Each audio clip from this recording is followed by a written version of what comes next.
반갑습니다. 방금 소개받은 유정규라고 합니다. 이용우 교수님께서 너무 과분하게 소개를 해주셨는데요. 저는 여러분한테 좀 다른 질문을 하나 드리려고 생각합니다. 결혼하셨습니까? 아니요. 네. 오늘 이 자리는 어떻게 해서 참석하시게 됐습니까? 교수로서. 아, 수업. 나는 듣기 싫은데 교수님 수업 때문에 할 수 없이 왔다. 어떻게 자리에 참석하시게 됐습니까? 인터넷 검색 하다 보니까 신청하게 됐습니다. 예. 아마 다 여쭤보면은 공통적인 답변은 여기 안 오면 누가 죽인다고 해서 어쩔 수 없이 할 수 없이 왔다. 이런 분은 한 분도 안 계시는 것 같습니다. 여러분들이 자발적으로 참석하신 게 아닌가 싶은데요. 제가 어디 가서 이런 얘기를 했습니다. 왜 이 자리에 왔습니까? 그러니까 뭐 여러 가지 말씀하는데 그 사람들이 경기도 성남에서 있었던 일인데요. 굉장히 다 어려운 일을 하고 있어요. 그러니까 쉽게 말해서 자기 생활 경제적인 측면에서 보면은 뭔가 월급을 제대로 챙겨주는 게 아닌데 그런 이 시민활동가 또는 그 자원봉사 조직에 일을 하는 이런 분들이었어요.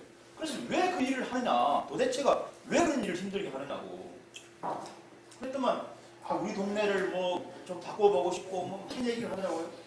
제가 보기로는 당신이 진짜 그 일을 하고 있는 이유를 당신 스스로 잘 모르는 것 같다. 이런 얘기를 했습니다. 제가 그 사람이 왜 그런 일을 하고 있는가, 여러분들이 왜 오늘 즐겁게 쉬어야 될 주말에 이 자리에 와 있는가 라고 하는 얘기를 답변은 여러분들은 챙겨 먹은 것이 그런 것을 좋아하도록 챙겨 먹었습니다. DNA가 그렇게 되어 있다는 얘기예요. 그래서 그게 힘들기는 한데 누가 억지로 시켜서 하는 게 아니고 자기가 좋아서 그 일을 하고 있는 거예요. 그러니까 월급이 적어도 한단 말입니다. 누가 시키면 그 일을 하겠습니까? 제가 아까 이용규 교수님께서 마을 만들기 이런 일을 얘기를 했는데 저도 어떤 면은 가만히 생각해 보니까 누구를 위해서 일을 하는 게 아니고 내가 동네 사람을 위해서 무슨 농촌의 사람을 위해서 일을 하는 게 아니고 내가 좋아서 하는 거다. 그렇게 이 일을 자기가 좋아서 하는 일을 하지 않으면 병이 나는 거예요. 그러니까 남을 위해서 하는 게 아니고 자기가 병이 안 나기 위해서 하는 거예요. 그런 사람들이 모인 자리에 함께 할 수 있어서 대단히 즐겁고 고맙습니다. 다시 한번 인사드리겠습니다.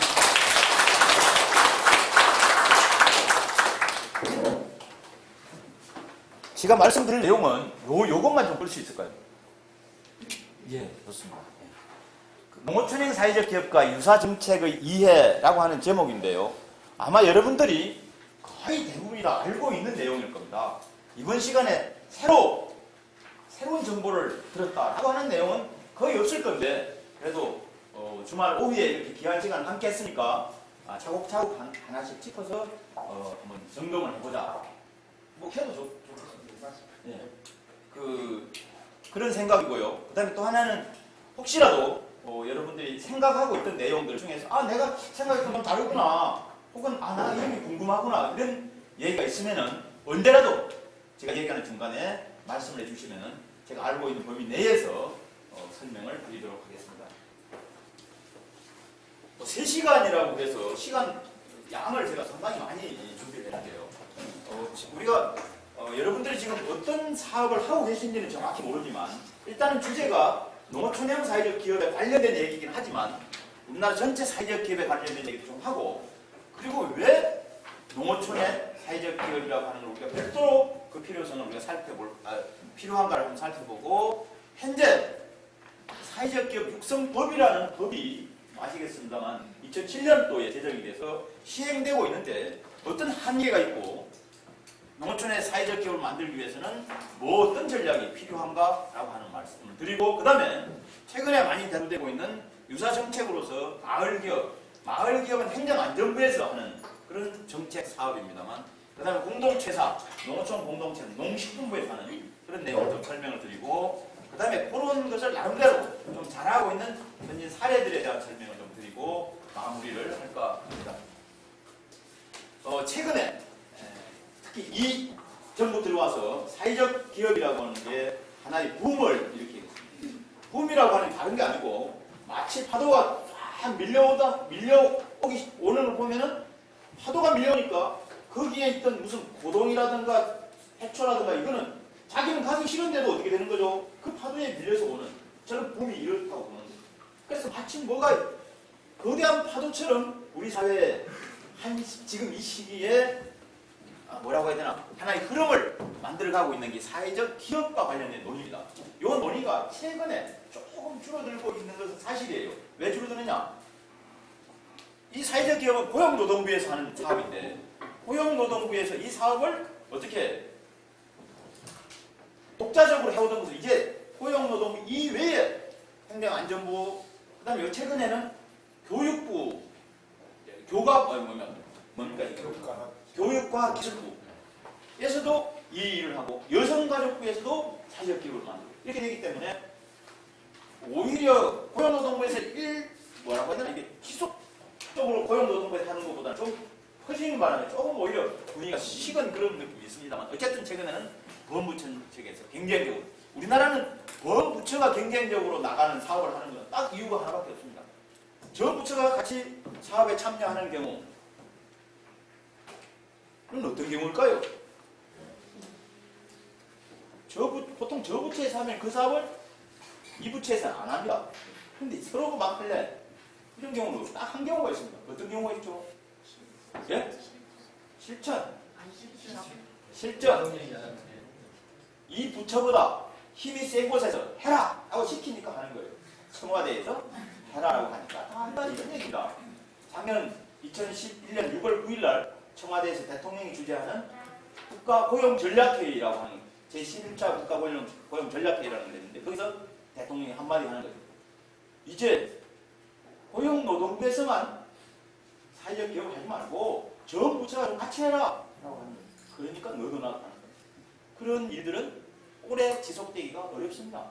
여러분들 아까 제가 자기가 원해서 자기가 그걸 행복해서 하는 것은 지속될 수 있는데 억지로 시켜서 하는 것은 시키는 사람이 더 이상 안 시키면 그만. 이건 지금 현재 그런 상황이 아닌가 싶습니다만 어쨌든 그렇습니다. 사회적 기업에 대해 그럼 왜 청와대에서는 그럼 왜 이런 거에 대해 관심을 하라고 시키느냐? 필요한 거예요. 왜 필요하냐? 이익입니다. 취약계층에 대한 일자리 창출과 사회 서비스 이 두 가지입니다. 우리의 사회적 기업. 그러니까 우리나라의 사회적 기업은 나중에 말씀드릴 기회가 있겠습니다만 해도 사회적 기업이라는 게 정상적으로 발전해온 국가하고는 매우 다른 양태를 보이고 있는 거예요. 우리는 이 두 가지 목적. 뒤집어 얘기하면은 일자리를 창출해야 될 주체. 일자리는 원래 누가 창출해야 됩니까? 일자리는 기업이 해야 되는 거예요. 기업이 일자리를 창출하라고 정부에서는 기업들에게 여러 가지 많은 지원을 해주는 겁니다. 세금도 그렇고 사회기반 시설도 그렇고 다 해주는 거예요. 그럼 기업에서 일자리 창출해야 되는데 기업에서 그 일을 제대로 못하고 있다. 또 기업에서 제대로 못하고 있다는 것이 증명이 됐다. 세상 모든 사람들 다 알게 된 거예요. 그 사건이 무슨 사건이죠? 기업에서 일자리 제대로 창출하지 못하는구나 라고 하는 것이 만천하에 드러난 것이 무슨 사건? 무슨 일? 예, 우리가 IMF 경제 위기라고 하는 거예요. IMF 경제 위기를 겪으면서 기업이 제대로 일자리 창출하지 못하니까 실업자가 막 쏟아져 나오는 거예요. 기업 이상 더 이상 일자리 제대로 창출하지 못하는구나라고 하는 것이 사회적으로 증명이고 기업이 그 일을 못하니까 누가 그 일을 하게 됩니까? 정부가 하는 거예요. 정부가 했던 게 뭐죠? 공공근로 사업이에요. DJ 정부 때 처음 생긴 실업급 대책으로 공공근로 사업. 근데 국가가 공공근로 사업을 하니까 어떤 문제가 발생했느냐? 국가가 예산을 들이고 갈 때는 잘 돌아가. 쓰레기를 줍든 뭐 잡초를 베든 잘 돌아가는데 국가가 재정 예산이 수독되니까 그게 더 이상 지속이 안 되는 거예요. 그 얘기는 뭔 얘기냐? 정부도 시장도 그 일을 제대로 못하고 있기 때문에 이제 누가 그 일을 했으면 좋겠다라고 하는 거죠? 누가? 시민들한테. 그래서 사실은 사회적 기업이라고 하는 게 사회적 기업을 하는 사람 여기 계실지 모르겠습니다. 입장에서는 정부에서 그런 제도를 만들어서 지원을 해주고 하니까 참 내가 혼자 어렵게 하는데 지원을 해주니까 상당히 일을 하는데 도움이 되지만 냉정하게 본질적으로 생각해보면 기업이나 국가가 해야 될 일을 누구한테 떠맡긴 것이다. 시민한테 떠맡긴 것이에요. 이게 자기들이 못하니까. 우리가 이런 본질을 좀 알았으면 좋겠다.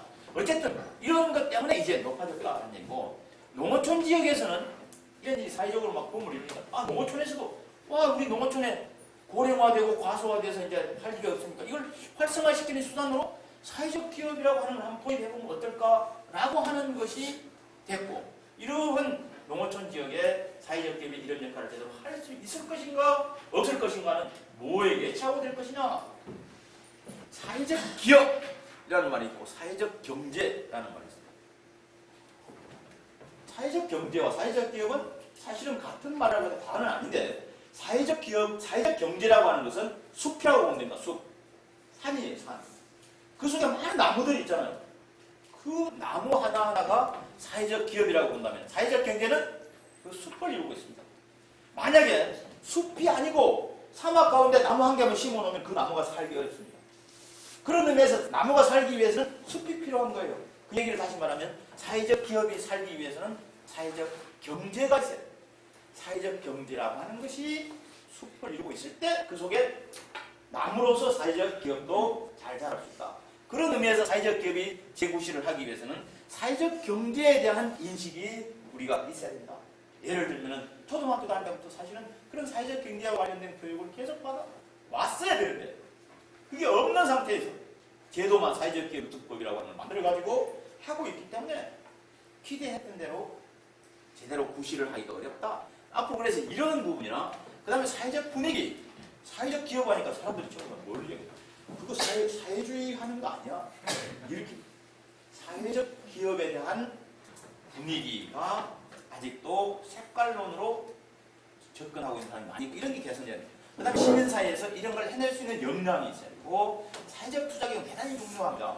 이런 사회적 기업은 일반 은행에 가서 융자를 받기가 어렵습니다. 그러니까 이런 사회적 기업, 사회적 목적을 실현하는 이런 기업들을 지원하는 그런 별도의 기금들을 유럽 사회에서는 많이 갖고 있습니다. 이렇게 뒷받침을 해주는 거죠. 이런 것들에 의해서 이것이 활성화할 수 있는 역할을 할 것이냐 못할 것이냐 되는데, 우리 현실은 어떤지 한번 생각해 볼 필요가 있겠다. 제 얘기가 저 뒤에까지 들립니까? 네.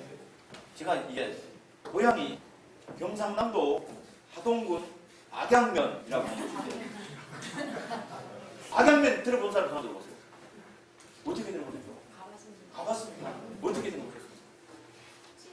아, 그렇습니다. 제가 이 말씀을 드린 이유는 악양면을 들어봤다는 사람들이 거의 없어요. 근데 여기 굉장히 많은 거예요. 그런데 악양면에 가면 평살이라고 하는 동네가 있습니다. 평살이는 들어봤으니까 평살이는 다 알아. 악양면은 모르는데 그 동네는, 저는 고향이 그 평살이라고 하는 동네에, 제창판댁이 있는 동네에 옆에 동네인데요. 그 평살이에 가보셨으면 아시겠습니다만, 그 산이, 뒤에 산이 있는데 그 산이 1115m입니다. 무등산이 몇 m입니까? 1300? 제가 며칠 전에, 제가 집 나온 지가 며칠 됐는데요. 수요일날 새벽에 나왔는데, 밑에 오니까 시간이 한 11시쯤 됐을까요? MBC FM 라디오에 그 사람 갑자기 이름이 뭐지? 옛날에 그 대학가에게 활주로라고 해서 나왔던 사람 있잖아요. 아, 배철수가 진행하는 프로그램에 나무의사라는 사람이 있더라고요. 자격이 나무의사예요. 사람만 고치는 게 나무의사. 나무병원의 의사하고 둘이 이렇게 얘기를 하는 그런 프로인데요. 그 사람이 나무의사라는 분이, 저는 운전하면서 잘 모르겠는데, 나무의사라는 분이 여러 가지 산에 다니면서 굉장히 훌륭하신 분이더라고요. 저는 모르는데. 근데 이제 자기가 병원 내에서만 있다가 그 병원은 자기 그 직원들한테 물려주고, 자기는 나무가 어디에 있습니까? 산에 있잖아요. 그러니까 산을 막 다니는 거예요. 그런 얘기를 하는데, 배철수가 뭐라고 하냐면, 그러면 우리가 시민들이 그냥 일반적으로 이용하기 가장 좋은 산이 우리나라에서는 무슨 산이라고 생각하십니까? 이렇게 묻는 거예요. 그러니까 이 나무사가 하는 얘기가, 제일 좋은 산은 자기가 가장 찾아가기 쉬운 산이 제일 좋은 산입니다. 산이라고 하는 게 이 산이 좋고 이 산이 안 좋은 그런 게 아니다. 이 산이 좋다고 하면 이 산은 나한테 섭섭할 거 아니냐. 그래서 좋은 산이 우리나라에서는 무슨 산? 무등산이다. 근데 없을 무자에다가 등수를 할 때, 등수가 없는 산이 무등산. 등수가 없는 산. 이름에.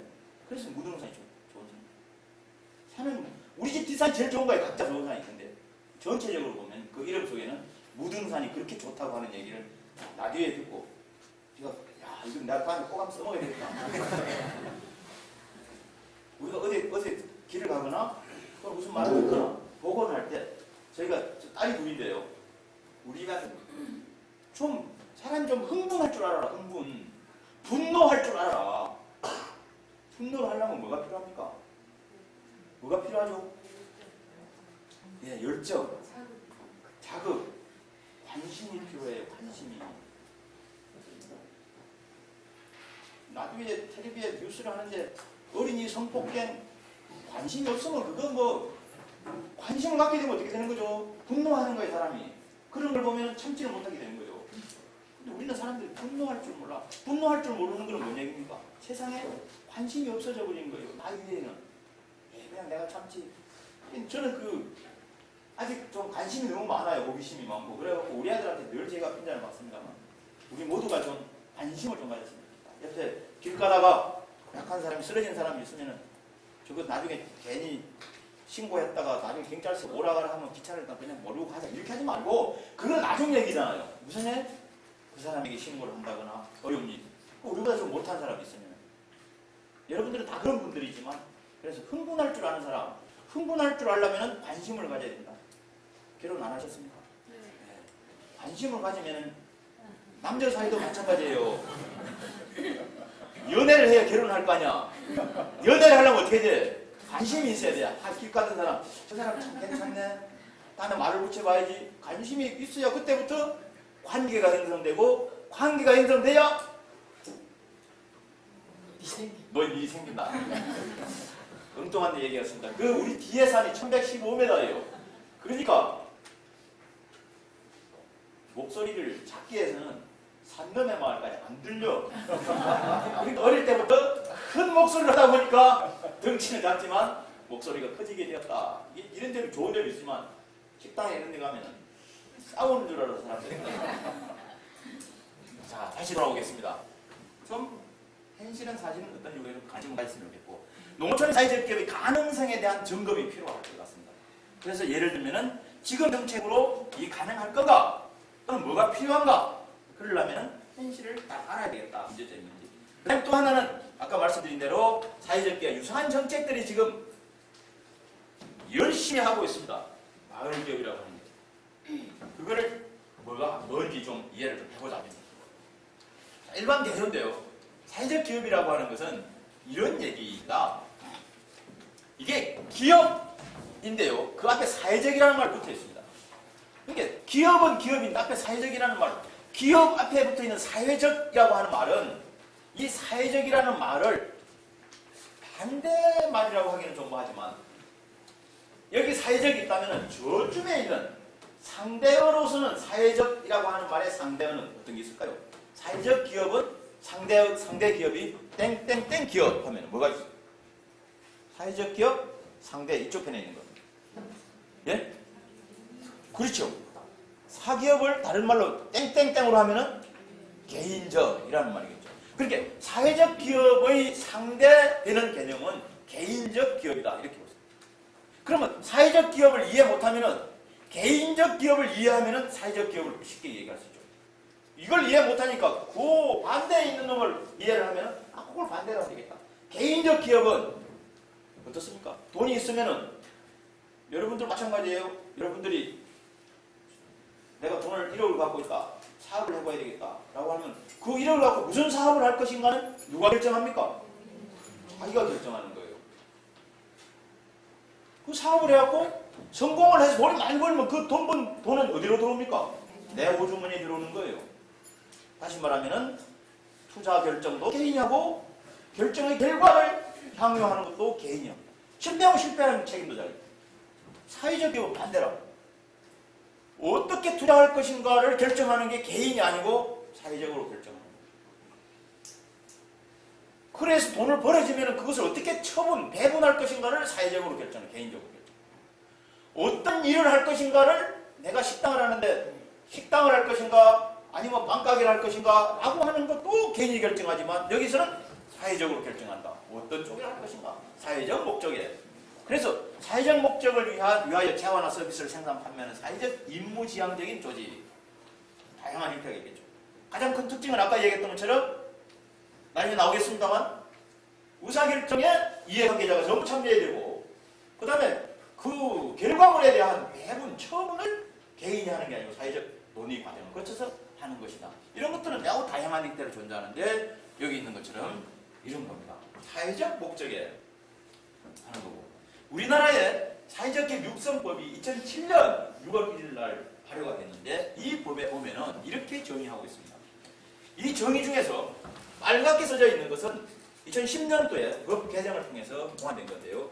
취약계층에게 사회서비스 혹은 일자리를 제공하거나 지역사회에 공헌함으로써 지역 주민의 삶의 질을 높이는 등 사회적 목적을 추구하면서 재화 및 서비스 생산, 판매, 영업 활동을 수행하는 기업으로서 인정받은 자입니다.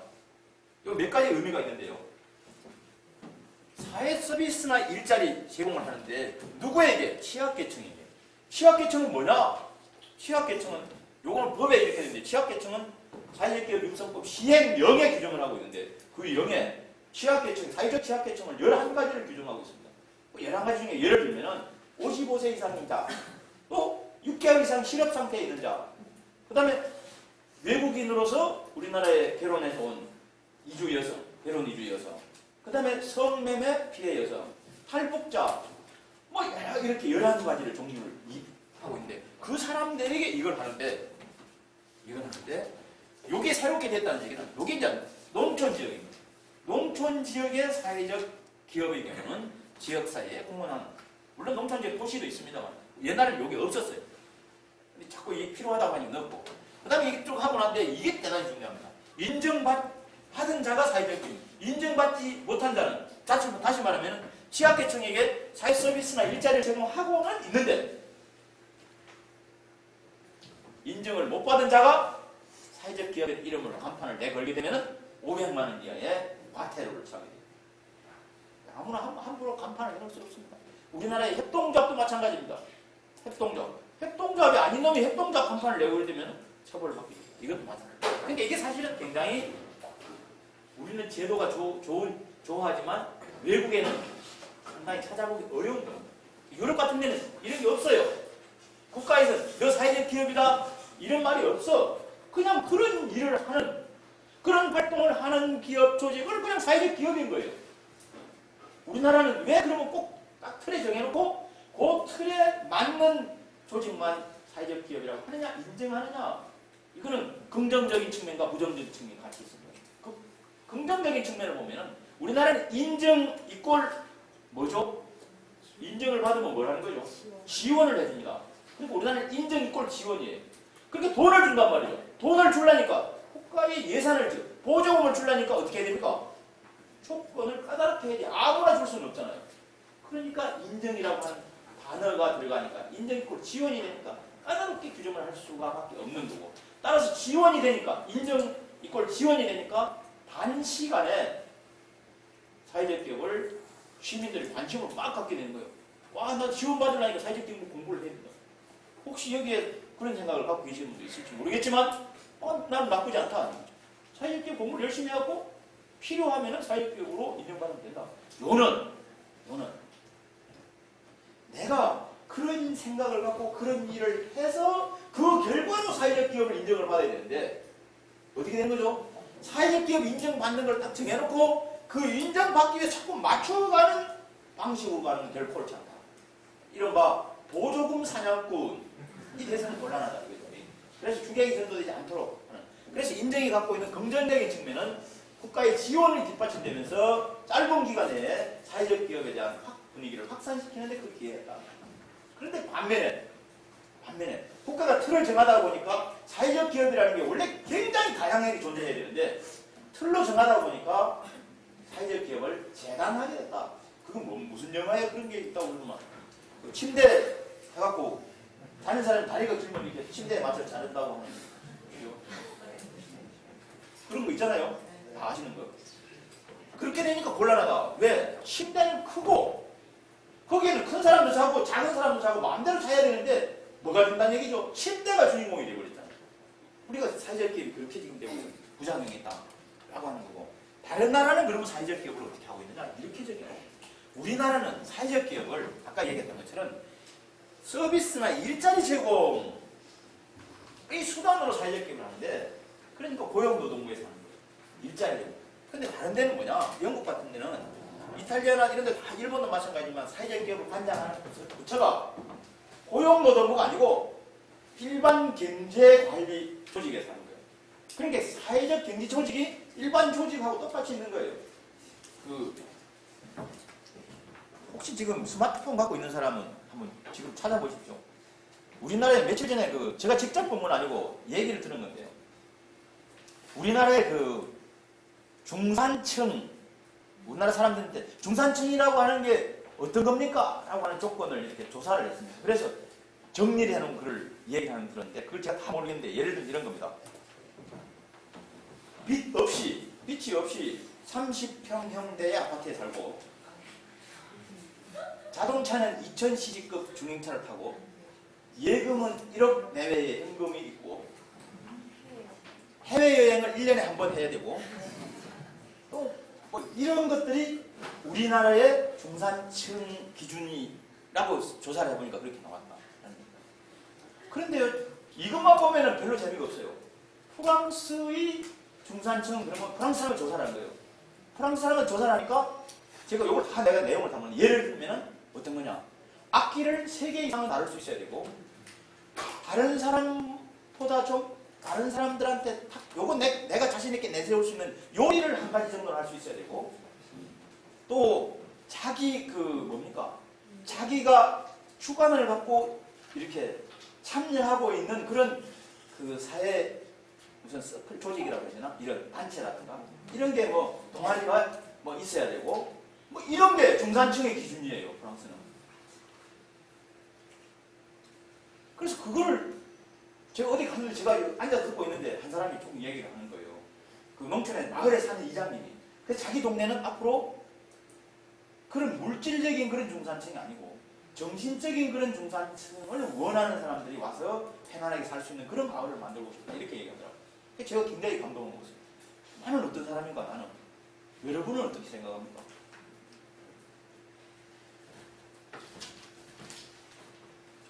모든 걸 갖다가 이 유럽, 이게 선진국하고 우리하고 이렇게 비교를 해보면은 우리 것만 얘기할 때는 그래 맞아 그럴 수 있겠구나 하는데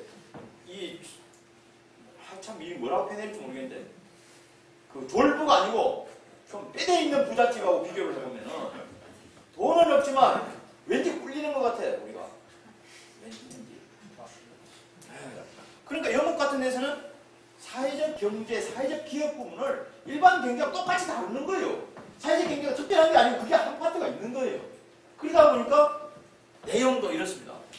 사회적 목적을 우선하는 사업체로서 기업의 능력은 주주와 소유자의 이익을 극대화하기 위해서 우선되기보다는 그 사업체 또는 지역사회를 위해서 재투자되는 기업, 이런 기업을 전부 다 사회적 기업이라 해요. 그래서 사회적 기업이라고 전부가 우리처럼 임금을 지원하고 이런 게 아니에요.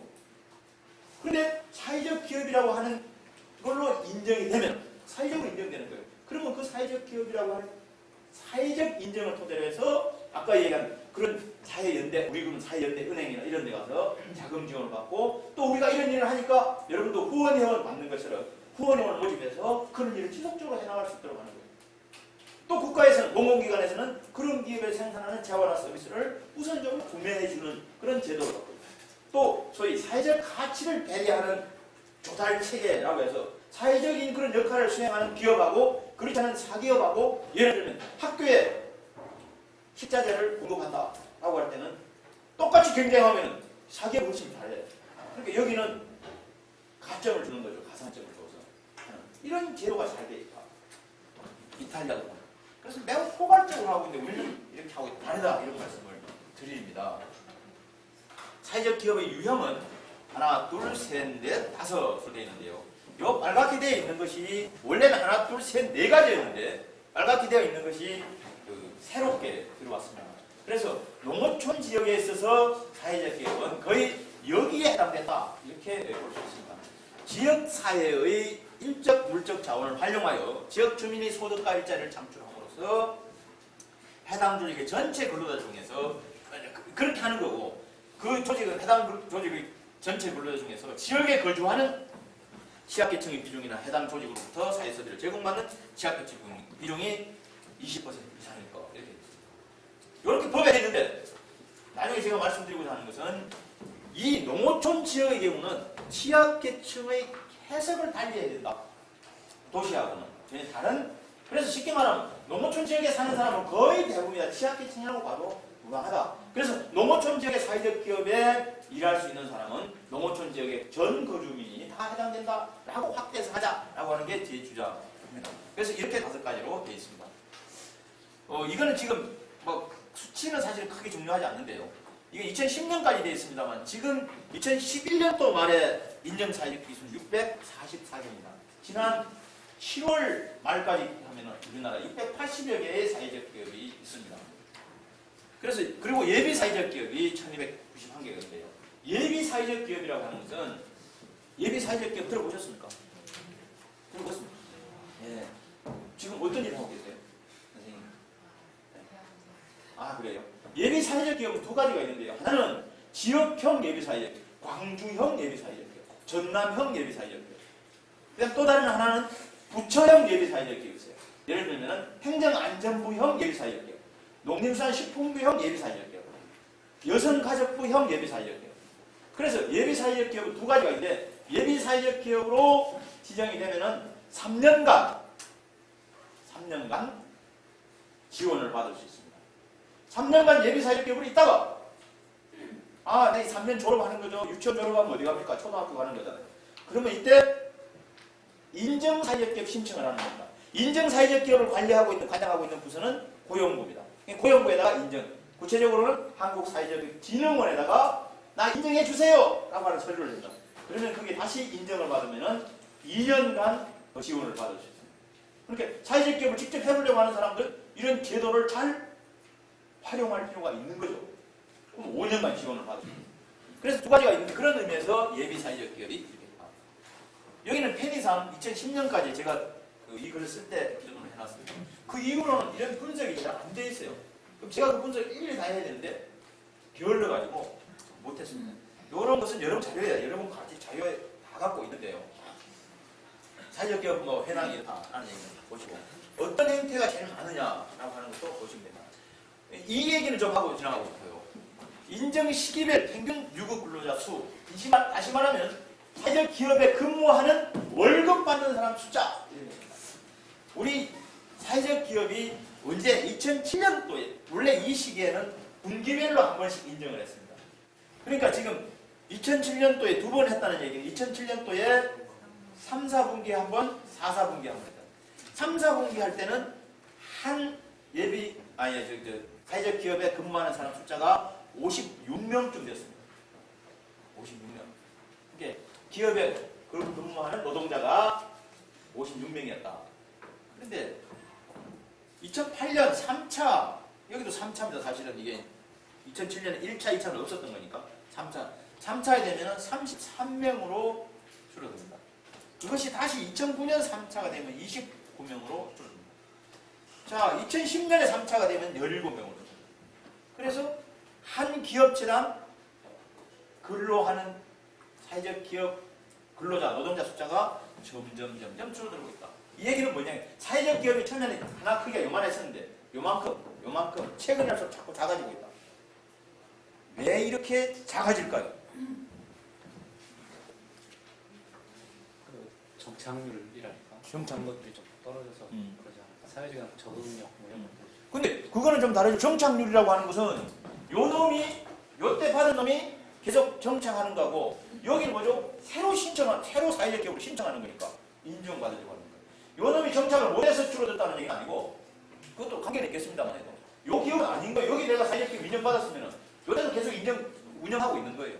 근데 여기 지금 줄어든 거는 뭐죠? 새롭게 사회적 기업이 되겠다고 신청하는 기업의 숫자도 이렇게 줄어든다. 왜 이렇게 줄어드느냐? 간단합니다. 간단해요. 예? 수익률이 지원금이 축소되니까 사회적인 확산이 안 돼. 사회적인 확산이 안 되니까. 경제적인 확산만. 예, 뭐 여러분이 했던 말을 다 짬뽕하면 될 것 같은데요. 무슨 얘기? 간단합니다. 자, 올해 지원해 줄 테니까 빨리 오세요 라고 하니까 어떤 사람이 뭐냐, 지원받기 순서로 딱 줄을 서는 거예요. 자, 그러니까 올해 지원받는 사람이 어떻게 되는 겁니까? 선착순 하면 제일 빨리 다는 사람은 뭔지 하나, 상을 주니까, 첫 해상을 주니까 90점짜리 이상이 다 상을 받아 우등상을 90점짜리 다 받은 거예요.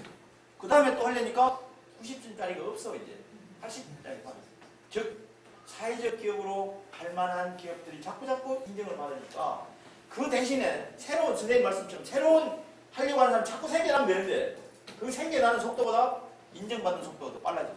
그러니까 좀 더 열악한 쪽이 자꾸 되는 거죠. 우리나라에 현재 함께 일하는 세상이라고 하는 사회적 기업이 있습니다. 함께 일하는 세상. 사회적 기업은 그 종업원 숫자가 220명 됩니다. 굉장히 큰 기업이 되어 있는 거예요. 그래서 이게 자꾸 줄어든다라고 하는 게 우리나라 사회적 기업의 굉장히 어두운 그 희망, 미래의 모습이 굉장히 비관적인 모습. 이런 건 사실입니다. 아까 얘기한 것처럼 이게 되면 사회적 분위기가 확산돼 갖고 사회적 기업을 하려고 하고 사회적 기업에 참여해 보고자 하는 사람이 자꾸 늘어나야 되는데 늘어나지 못하고 있다라고 하는 의미가 뭐 여러 가지 있는 거 빼고요. 사회적 기업 육성과 관련한 최근의 동향을 보면은 특히 이 지방정부의 역할이 강조되고 있습니다. 2010년 말 인정사회적 기업은 501개인데요. 514개 중에서 13개는 중간에 문을 닫거나 반납을 하거나 이래서 탈락하고 511개인데, 계획은 원래 2012년까지 올해 1000개 목표치 1000개를 한번 계획을 했던 거죠. 그런 거에 비해서는 상당히 부진한 상황. 짧은 기간에 많이 확장됐음에도 불구하고 그렇다. 아까 제가 2011년 말에 하면 인정사회적 기업 644개 예비사회적 이렇다고 했습니다. 현재는 680개고요. 자, 이렇게 되니까 요 위에 맨 첫 줄만 보면은 2010년도에 야, 이대로 가다가는 목표치 2012년도에 1000개를 다 달성을 못하겠구나. 이렇게 되니까 아까 얘기한 저 높은 곳에서 뭐라고 했느냐, 고용노동부 장관한테 고용노동부에서만 사회적 기업을 다루지 말고 광역자치단체에서도 사회적 기업을 육성할 수 있도록 권한을 부여하시오. 겁니다. 그러니까 2010년도에는 광주 광역시장, 전라남도 지사도 사회적 기업을 육성할 수 있도록 권한이 확장된 거예요. 나는 광주 광역시장이에요. 그때 당시 누군지는 모르겠습니다만, 지금 시장하고 같겠네. 2010년이니까. 그렇습니까? 시장이 대통령하고 정당이 틀려. 그러니까 저 대통령 시키는 거 나 하기 싫어. 그런데 한 놈이라면 안 되죠. 한 분도 우리는 안 하겠다 안 하고 전부 다 우리 하겠다 적극적으로 하는 시도지사들이, 시장 지사들. 왜 그러느냐? 지방자치단체장의 입장에서도 뭐가 중요하냐? 일자리 창출이 중요한 거예요. 그러니까 우리도 자체적으로도 일자리를 창출해야 되는 상황인데, 노동부에서 사회적 기업의 육성 권한을, 책임을 우리한테 준단 말이에요. 지원해 준단 말이에요. 그러니까 우리가 하겠다. 너도 나도 나서. 민선 5기 시도지사 역시 지역 활성화를 위한 일자리 창출. 그런 의미에서 정당과 관계없이 중앙정부나 지방정부가 암묵적으로 사회적 기업 육성을 해야 되겠다라고 하는 걸로 나오고, 그것이 이런 결과를 가져옵니다. 서울시는 2012년까지 서울형 사회적 기업, 우리는 중앙정부가 누구는 막 인정 사회적 기업 청계한다니까 우리는 우리끼리 청계할 거예요. 서울시는 우리가 생각했던 이런 자치단체가 아니에요. 서울시는 또 다른 정부예요. 우리나라에. 정부예요. 그러니까 서울시는 중앙정부의 예산과 관계없이 우리 하겠다. 경기도에서는 2015년까지 매년 150개씩, 750개를 하겠다. 충청남도에서는 굉장히 소박합니다. 2011년부터 4년까지 20개를 하겠다. 200개를 하겠다. 그런데도 말이죠. 어떤 문제가 발생하냐? 충청남도는 16개 시군이 있습니다. 그 중에 연기군이라고 하는 군이 세종시로 다 들어왔어요. 그러니까 세종특별시가 어느 날 갑자기 된 게 아니고 연기군이 세종시로 바뀐 거예요. 그러니까 연기군을 빼면 충청남도에 15개 시군이 있는데요. 15개 시군이 4년간 2011년부터 14년까지 200개를 해야 됩니다. 200개를 해야 되니까 1년에 몇 개를 해야 됩니까? 1년에 50개씩을 해야 되는 거예요. 15개 시군에서 50개를 하려면 최소한 한 시군에 몇 개를 해야 되죠? 3 내지 4개를 해야 돼요. 그럼 예를 들면 충청, 여러분이 알고 있는 군 중에서 충청남도에 어떤 분이 있습니까? 예? 서산시 또 청양군이라고 알죠? 청양군. 매운 고추를 가르쳐서 무슨 고추랍니까? 청양고추. 청양고추는 충청남도 청양에서 생산된 고추를 말한다. OX. 맞습니까? X입니까? 그럼 우유 생산량이 청양고추입니다.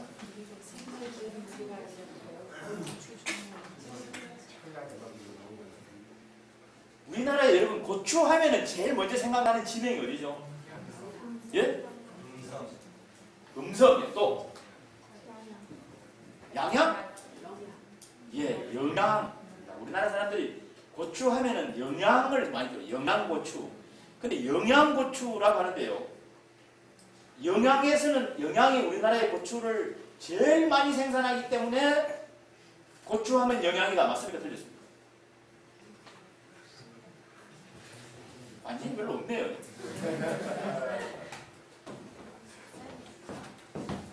고추 하면 영양이라고 하는 말을 쓰는데요.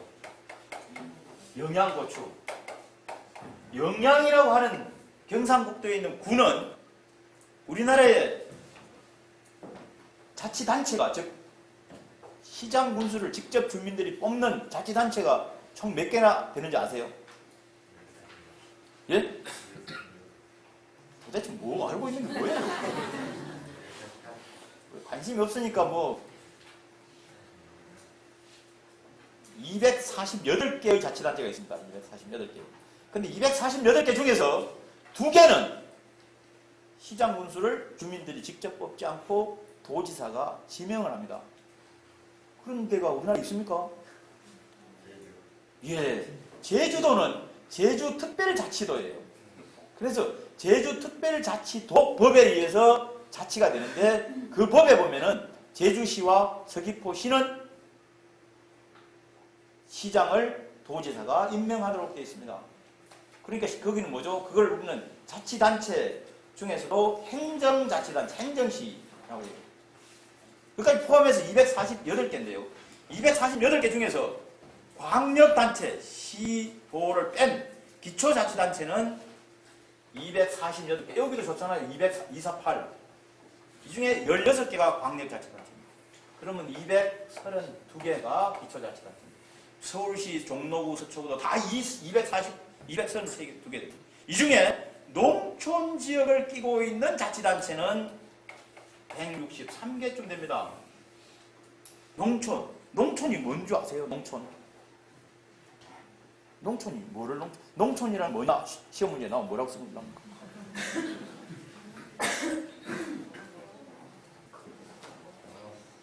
우리가 참 알고 있다라고 생각하는 것도 자세히 물어보면 대답하기 어려운 게 많습니다. 우리가 먹는 걸 식량이라고 하는데요. 식량 자급률이 우리나라에 얼마쯤 되는지 아세요? 예. 한 26, 7%. 그럼 있잖아요. 이게 무슨 얘기냐면 한 사람, 두 사람, 세 사람, 네 사람 있는데 네 사람 중에서 우리나라 농민이 생산하는 식량을 먹고 사는 사람은 이 한 사람밖에 없다. 그런 뜻입니다. 정말. 그렇잖아요. 나머지 세 사람은 외국 농민이 생산한 식량을 먹고 산다는 얘기예요. 그렇지 않아요? 아니, 내가 지어낸 말이 아니에요, 이거는. 농식품부에서 나온 통계예요. 근데 이 말을 이 네 사람을 갖고 해석을 하면 그런 뜻이에요. 이해가 됩니까? 아, 이거 이상한데 아닌 것 같은데. 그런 얼굴인데요. 아니, 맞습니다. 제가 알고 싶은 것은, 여러분이 묻고 싶은 것은 식량 자급률이 25, 6이냐를 묻고 싶은 건 아니고 지금 네 사람이 전혀 그런 생각을 안 하고 있어요. 그 얘기는 뒤집어 얘기하면 뭔 얘기냐? 식량이 뭔지를 우리가 모르고 있는 거예요. 식량이 뭡니까? 먹을 수 있는 거. 소주도 좋아합니까? 소주도 식량입니까? 어머니가 식량이 같은 버섯만 보면은 그렇습니다. 물이 없으면 우리가 죽습니다. 물도 식량입니까? 식량 자급률 26, 7%라고 하는 수치를 암기하는 것이 중요한 게 아니고 이 수치가 무슨 뜻인지를 모르는데 해석이 안 되는 거예요. 영어만 소련말만 해석이 안 되는 게 아니고 우리말도 여러분 테니스라고 하면 테니스가 뭐다라고 머릿속에 다 알아요. 그래서 우리나라 신지혜가 LPGA에 가서 우승을 했다 라고 하면 아 그게 무슨 뜻인지 압니다. 그런데 만약에 지금부터 30년, 50년 전에 우리 어머니, 우리 할머니는 테니스가 뭘이라 하면 그게 구워 먹는 거냐 삶아 먹는 거냐 이렇게 될 겁니다. 해석이 안 되는 거예요. 마찬가지로 식량 자급률이 퍼센테이지라고 하더라도 식량이 뭔지를 모르니까 이 퍼센테이지가 아무 의미가 없다. 아니, 식량이 뭘 것 같습니까? 선생님. 네. 꼭 우리가 지금 의식주하고 의식주에 포함되는 것이라고 꼭 사람이 꼭 섭취해야 되는 것이 반드시 섭취해야만 생존할 수 있는 거예요. 보통 저렇게 말하는 거는 나는 잘 모릅니다 이런 뜻이죠. 꼭 섭취해 사는 거는 물도 물 없으면 죽잖아요. 물 없으면 죽는 이유는 간단합니다. 인간이 몸이 물로 이루어져 있기 때문에 물이 없으면 사람이 못 사는 거고 또 물이 오염돼도 못 사는 거예요. 식량이 뭘까요? 우리가 주로 먹는 거. 주식. 나도 별로 잘 모릅니다. 이런 얘기. 식량이 뭘까요? 음식으로 생명을 유지시키는 우리가 한 번도 신문에 TV에 많이 봤지만 식량이 뭔지 한 번도 생각해 보지 않은 거예요.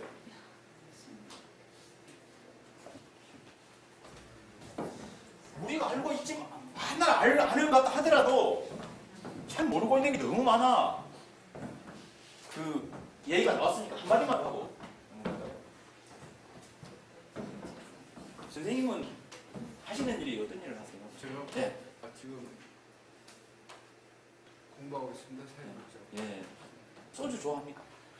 저희는 술하고는 좀 아, 그래요? 소주를 누가 좋아할까? 영국 교수님은 바다 생선 회 좋아하세요? 먹습니다. 네, 소주 좋아하는 사람 회를 좋아해요. 저는 소주를 별로 안 좋아하는데 회를 맛있게 먹으려니까 꼭 소주가 필요하다. 그래서 합식해서 회를 먹는데요.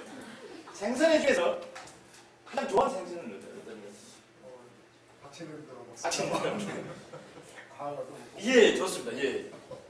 광어 하는데 광어하고 매우 비슷한 놈이 있는데요. 광어하고 비슷하게 생긴 게 도다리입니다. 광어하고 도다리하고 구별하는 방법 아세요? 예? 가르쳐주면 안다. 가르쳐주면 안다. 이런 얘기를 세 말로 세 글자로 표현하면 뭐죠? 두 글자로 표현할 수 있네. 몰라 이 말이죠. 광어하고 도다리를 구별하는 방법은 근데 이런 거 하면 다 아는 사람이 있는데 아는 사람도 그냥 저에게 말할 수 있는 기회를 주시기 위해서 참는다 이렇게 생각하겠습니다. 사람은 이렇게 보면은 가운데로 딱 잘라서 보면은 귀가 양쪽에 있습니다. 눈도 양쪽에 있고 대칭을 이루고 있는데 이 광어나 도다리라고 하는 생선은 지금 잘 또 어디 술병 같기도 합니다만 이게 등뼈가 있으면은 이 물고기는 눈이 양쪽에 이렇게 붙어 있습니다. 한쪽에 눈이 두 개 붙어 있는 거예요. 그것도 처음 듣습니까?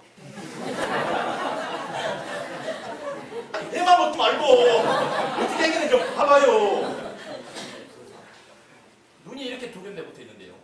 이 눈이 이쪽에 붙어 있는 여기 정면에서 봤을 때 이쪽에 붙어 있는 놈도 있고 이 두 놈 중에서 한 놈은 이쪽에 두 개 붙어 있어요. 눈이 어느 쪽에 붙어 있는 게 따라서 요놈이 광어거나 도다리나 이렇게. 왜냐면 색깔하고 모양이 거의 비슷합니다. 물론 전문가가 보면 딱 바로 알지만 우리 같은 사람이 보면 모르거든요. 그래서 이 눈이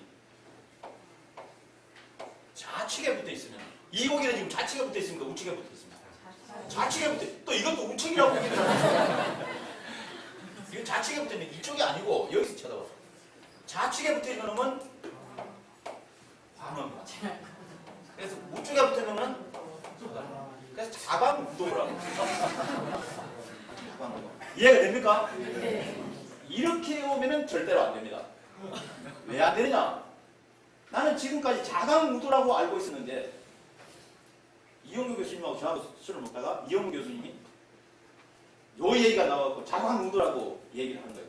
저같이 목소리 큰 사람이 무슨 소리냐? 무광자도다 우겨버리는 거야. 그럼 어떻게 되죠? 목소리 큰 사람이 무광자도라고 하게 되면은 자광우도 진짜를 알고 있었던 진짜 제대로 된 걸 알고 있었던 사람이 어떻게 되느냐? 내가 잘못 알았잖아. 그런가? 여기 무슨 얘기냐? 우리가 알고 있는 지식이 굉장히 허약한 거야. 그래서 제가 절대로 허약하지 않도록 가르쳐드리겠습니다. 이걸 알고 있는 분도 계시겠습니다만 잘하는 말을 우리말의 좌측은 한자잖아요. 우리말로 하면 이게 왼쪽이잖아요. 우는 오른쪽이잖아요. 왼쪽이 자광이니까 광은, 오른쪽이 도달입니다. 이렇게 오면은 절대로 잊어버리지 않습니다. 그렇습니까? 어떻게? 그렇습니다. 글자가 왼쪽 두자잖아요. 광어 두자잖아요. 오른쪽 석자잖아요. 도달이 석자잖아요. 2대2, 3대4. 그러면 자광우도 우광자도 웃길 필요가 없는 거예요. 2대2, 3대3 이렇게 외우면 된단 말이에요. 그런데 3대2라고 하면 역시 그 우리하고 일본하고 공차기 했나 이렇게 되는 거잖아요. 그래서 우리가 알고 있는 상식이나 지식을 흔들리지 않도록 확실하게 알고 있는 게 좋다. 식량이라고 하는 것도 마찬가지입니다. 식량이라고 하는 것도 먹을 식자에다가 양자는 양이 많다 적다 질, 양 이렇게 한다. 여기에 뭐가 붙어 있느냐? 뭐가 붙어 있죠? 쌀이 붙어 있어요. 식량은. 그래서 우리가 먹는 것 중에서 뭔가 요런 놈하고 좀 비슷한 겁니다. 그러다 보니까 곡물. 그래서 배추, 무, 포도, 사과, 물, 술, 돼지고기, 소고기 이런 거는 식량에 안 들어간다 얘기입니다. 그러니까 우리나라가 식량 자금률이라는 게 그런 걸 얘기하는 게 아니고 식량 자금률의 식량은 뭘 얘기하느냐? 쌀이 중요하죠. 쌀. 우리나라는 사실은 이제 주곡이라는 개념이 거의 없어졌습니다만 이게 주곡이었어요. 통계를 보면 우리나라는 쌀, 보리, 밀, 소맥입니다. 옥수수 이게 별도로 하나씩 나와요. 그 다음에 예를 들면 두류는 뭐죠? 콩, 팥. 그 다음에 서류라고 합니다. 서류는 뭐죠? 수수. 아니 서류는 감자, 고구마. 서류. 그 다음에 잡곡. 수수. 그 뭡니까? 기장 뭐 이런 거. 기타 잡곡, 길이. 요게 식량입니다. 그런데 우리가 왜 네 사람 중에 세 사람은 외국 농민이 생산한 식량을 먹고 살면서도 그만큼 심각한 걸 모르느냐? 그 중에서 우리가 주로 먹는 뭐를 이놈을 우리가 거의 작업하고 있기 때문에 요 놈은 네 사람 다 먹는데 조금 모자래. 그래서 요 사람이 먹다가 조금만 주면은 다 먹고 사는 시장이에요. 제곱까지 하면은 네 사람이 먹는 시장이에요. 그러니까 우리가 심각한 거거든요. 이 식량이 우리나라에는 연간 약 1,900만 톤 정도가 그 중에 어느 놈을 1,500만 톤 정도를 수입을 하는데 그 중에 가장 많이 생산하는 게 요 놈입니다. 전체 식량 생산 수입량의 85%를 80에서 85. 요 놈을 많이 차지. 요 놈은 왜 많이 수입하죠?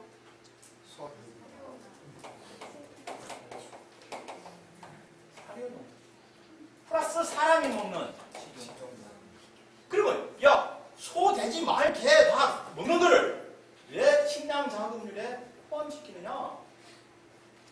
양, 말, 개, 돼지는 누가 먹습니까? 사람이 먹잖아요. 그러니까 요놈도 식량 자금에 포함된다. 요놈을 포함했을 때 아까 얘기한 4사람 중에 3사람. 그 다음에 요놈까지 다, 요놈을 빼버리면 절반 정도. 그래도 절반 정도. 그러면 우리나라 식량 자금률을 높이기 위해서는 빈 땅에 나라 뭐 심고 공 심자라고 해서 될 문제가 해결될 문제가 아니고 어떤 문제가 해결된다? 이 문제가 해결된다. 즉 내수 기반, 자립 기반을 자기 사료 기반을 갖추지 못한 채 기형적으로 발전하고 있는 우리 축산물 문제가 어떻게 개선될 것인가? 그래서 자금률을 높이려면 뭐하고 필요하냐? 생산량을 늘리는 것뿐만 아니라 우리 소비 문제를 어떻게 할 거냐? 가급적이면은 예를 들자면은 축산 소비를 좀 줄인다든가 이렇게 하는 방법으로 가지 않으면 안 된다. 우리가 제대로 좀 튼튼하게 알자라고 하는 의미로 얘기가 엉뚱한 들어갔습니다만 이 얘기로 와보면은 이 영양이라는 곳이 우리나라의 자치단체 중에서 한 5가지 지표로 가는데 그게 맨 꽁 제일 못 사는 거예요. 그래서 노무현 정부 때 신활력 사업이라고 하는 걸 했는데 그 신활력 사업이라는 게 5가지 지표, 재정 자립도 뭐 제조율, 제조 뭐 고용자 수 뭐 이렇게 쪼개서 했는데 맨 꽁지예요. 제일 못 사는 동네인데 영양의 고추가 유명한 것은 영양에서 우리나라 고추를 제일 많이 생산하고 있기 때문에 영양 고추가 유명한 게 아니고 우리나라의 고추를 많이 생산하는 자치단체는 아까 교수님 말씀처럼 음성, 괴산, 안동, 전라북도 정읍 이런 곳들이 우리나라에서 많이 생각. 그것들은 대부분 다 땅이 큽니다. 영양은 조금만 합니다. 그 모든 그 농작물에는 그 지역 특화 개수라고 하는 게 있는데요. 지역 특화 개수. 지역 특화 개수는 뭐냐면 예를 들면은 여기 고추다라고 하면은 고추의 지역 특화 개수는 그 지역의 총 경지 면적분의 고추 10분 면적입니다. 땅이 총 우리나라 그 지역에 예를 들면 나주시의 전체 경지 면적이 100헥타인데 그 중에 고추를 10헥타 심었다라고 하면 특화 개수가 0.2다 이래야 됩니다. 이 지역 특화 개수가 영향이 우리나라에서 제일 높습니다. 그리고 지역적으로